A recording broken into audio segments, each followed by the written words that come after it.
For the last 2 days on Gravitas, we have been reporting on Boeing. The company's best-selling plane is under a cloud. In the last 5 months, the new Boeing 737 MAX 8 has crashed twice. This has raised doubts over the safety of the aircraft. After dragging its feet, the Indian aviation watchdog has finally taken a step. It has grounded all the MAX aircraft in India until further notice. Any other 737 MAX 8 jet is barred from entering the Indian airspace. पूरी जांच करके हम लोगों ने कल रात को तय किया कि इन प्लेन्स को हम लोग ग्राउंड कर दें, इनको आगे और उड़ना न दें, और जब इनमें सेफ्टी मॉडिफिकेशन वगैरह जब हो जाएंगे फिर ही इनको हम लोग फिर सर्विस में आने दें। तो ये रात को हम लोगों ने निर्णय लिया और आज सुबह तक सब जो फ्लाइट्स चल रही थी उनको कैंसिल कर दिया गया है, उनको ग्राउंड कर। Earlier, the DGCA had issued new guidelines for this plane. It had said that only senior pilots will be allowed to fly. After the crash of the Ethiopian Airlines plane, several regulators have felt that it is best to be safe than sorry. Thankfully, India is on that list now. But what sparked these safety concerns? The crash in Ethiopia is very similar to the Lion Air crash that happened in Indonesia.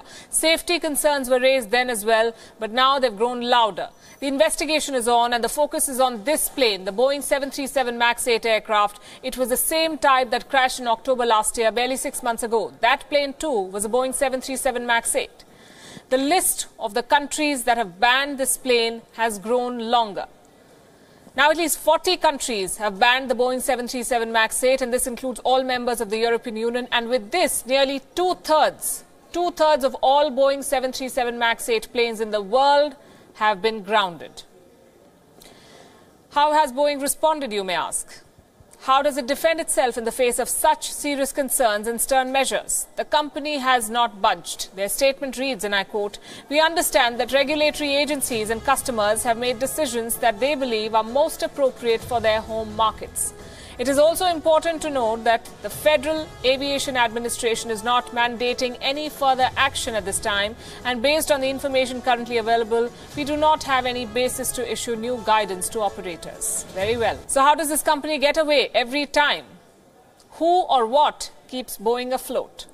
It's PR and lobbying with the American government. The relationship between US presidents and Boeing is hardly metaphoric. Boeing literally ferries American presidents in a modified Boeing 747, also known as Air Force One. But it can't be that fact alone that has prevented the US Federal Aviation Administration, the FAA, their watchdog, from grounding the Boeing 737 MAX 8. The reason appears more political than operational, and here's why. Ties between Boeing and the current US President Donald Trump run deep. Trump is an aviation enthusiast. He once owned the Trump Shuttle airline. In its 3-year-long existence, this airline was in close contact with Boeing. Trump also used a personal Boeing 757 before he assumed office in January 2017. Trump's connection with Boeing CEO Dennis Muilenburg is not new either. Trump had personally negotiated with Muilenburg to try and lower the cost of a future version of the US presidential aircraft. And then in July last year, Boeing won a $3.9 billion contract to replace the 2 Air Force One jets. If signposting is anything to go by, then Trump's preference from Boeing has been more than apparent. The US president has used Boeing products and sites as backdrops for major presidential announcements. Remember, in July last year, Donald Trump used his visit to a Boeing plant in St. Louis to talk about the impact of his tax overhaul. But Trump is not alone in the Boeing boat. There are other top White House officials who have close ties with the aircraft manufacturer. Take Acting Defense Secretary Patrick Shanahan, for instance. He worked for Boeing for 31 years before joining the Pentagon. Former US Ambassador to the United Nations Nikki Haley has been nominated by Boeing to join its board of directors. Boeing's stature makes it a natural choice for American administrators to cozy up to. It is the United States' second largest defense contractor. The company received $104 billion in unclassified defense contracts between 2014 and 2018. It's no surprise then that the Trump administration has repeatedly urged its allies to buy Boeing products. Kuwait, for instance. According to reports, it was Donald Trump who had pressed the Gulf states' emir to proceed with the long-delayed deal with Boeing for its FA-18 Super Hornet fighter jets. It's interesting to note that American airport exports have so far been spared from retaliatory Chinese tariffs. Boeing is one of the largest American exporters to China, and Muhlenberg, the CEO of this company, has publicly said that Chinese purchases of its made-in-America aircraft could be part of the trade deal currently being negotiated by Washington, D.C. and Beijing. As they say, there is no such thing as coincidence. The fact of the matter is this: Boeing is bleeding. The aircraft manufacturer could suffer losses to the tune of billions of dollars in the weeks ahead. They say when it rains, it pours. Boeing is under one such unrelenting shower right now. Trouble is flying at it from all sides. The company's stock dropped sharply after the crash in Ethiopia. It has fallen by 11% in the past 2 days. The stocks recovered in today's trade, recovered a bit, but the sentiment is far from bullish. There are demands for compensation. Norway's airline, the Norwegian Air, is demanding compensation from Boeing after its planes were grounded. Norwegian Air has had to ground 18 MAX 8 jets. The airline is running into losses now, and if this disruption continues for a long period of time, it will have to deploy new planes to ferry passengers. According to one estimate, the airline could pay up to $1.5 billion for this crisis, and it expects Boeing to foot that bill. Other low-cost carriers could raise similar demands. Boeing is also facing a string of lawsuits filed by families of the Lion Air crash victims. Many of them have been filed in Chicago, where the company is based. In the long term, this crisis could severely impact the business of Boeing. The company had planned to dedicate nearly 64% of its production resources to the 737 MAX 8 series till 2032. But if passengers and pilots lose faith in the company, it will not be able to sell these new planes of the 737 MAX series. Not this plane, at least. And that's not all. The 737 MAX is the largest contributor to Boeing's earnings right now. Boeing has a backlog of more than 4,600 orders for the 737 MAX. According to Goldman Sachs, this aircraft makes up 33% of Boeing's total revenue for the next 5 years. They could lose all of this money if airlines refuse to buy these planes.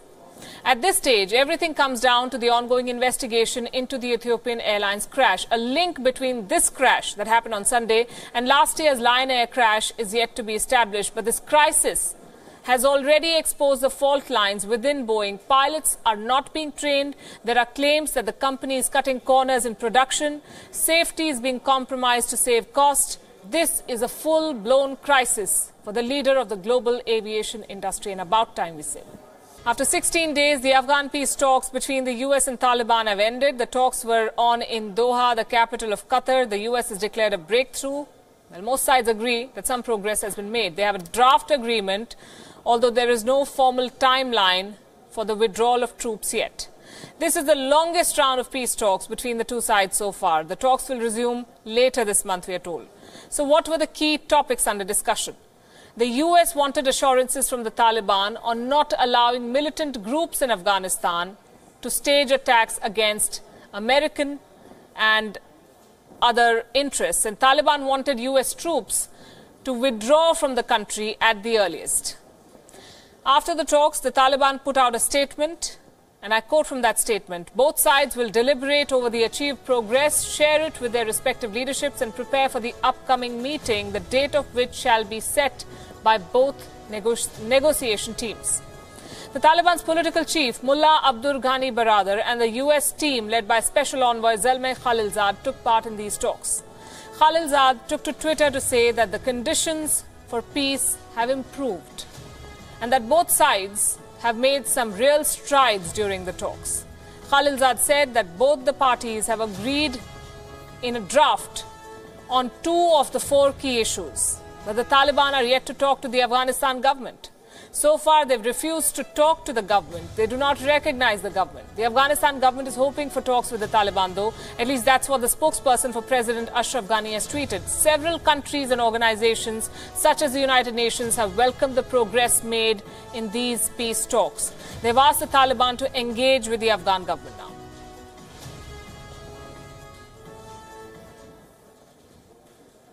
Despite such engagements, the Taliban have not yet accepted to engage in direct talks with the government. I stress the imperative need for the Taliban to directly talk with the government. The Afghan government and the Afghan people have made commitments to peace. Now it's up to the Taliban to prove their commitment. They have so far failed to seize opportunities for peace. Yet, we stand ready to engage in direct talks. 阿富汗局势当前处在一个关键的阶段，和平曙光再现的同时，风险和挑战也在积聚。推进和平比挑起冲突更需要勇气，所以我们呼吁阿富汗各方以国家和民族大义为重，抓住国内政治和解的重大机遇，以对话解纷争、化干戈为玉帛。 It's been recognized that progress has been made, is being made.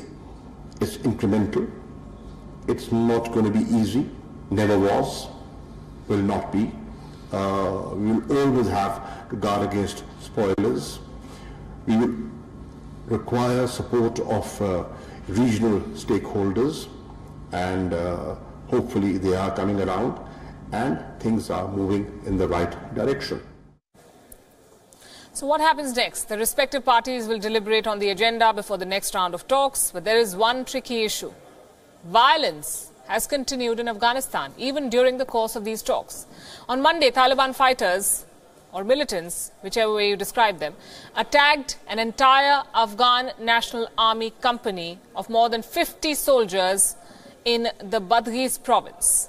Nearly 20 soldiers were reportedly killed, 20 others were taken into custody. And this is one of the many instances of violence that we've seen recently. A few days ago, 23 members of the Afghan security forces were killed in a Taliban attack on a US-Afghan base in the country. Such violence has garnered criticism from the international community, and rightly so. Several countries believe that the revival of the Taliban may revive terrorism in the country. Tygr zůstane tygrem a dovolíme-li Talibánu, aby opět ovládl afgánské území, vytvoří z něho opět teroristickou základnu, sloužící k útokům na území euroamerické civilizace. So the talks have progressed without any major breakthrough. Stage is now set for another round, but violence continues. So does the refusal of the Taliban to engage with the government, so does that. That also continues. So little has changed on the ground. It took 2 years and the 9/11 attacks for Jaish-e-Mohammed to be designated a terror group by the UNSC 1267 committee in 2001. And today all eyes are on the same committee, the 1267 committee, as it takes up a resolution on Jaish-e-Mohammed chief Masood Azhar. So what is this committee of the United Nations Security Council and how does it operate? Our next report explains. The UNSC 1267 committee is named after a resolution, the United Nations Security Council Resolution 1267. It was adopted in October 1999. It designated Osama bin Laden and his associates as terrorists and established a sanctions regime. So what is the mandate of this sanctions committee? Well, it decides which individuals and entities will be sanctioned. It also decides on the lifting of sanctions. It reviews and updates names under the 1267 sanctions list, and it monitors the implementation of sanctions. How does the process work? Meetings of the committee can be convened at any time by the chair or at the request of a member. The committee meets in closed-door sessions and may invite any member to share information. Decisions are in writing. A committee member may request more time to consider. Such a decision is considered pending. The committee makes decisions by consensus. When no decision is made, the matter goes to the UN Security Council, where the P5 take the call. So who is entitled to submit listing for requests? Any member state can submit a request at any time.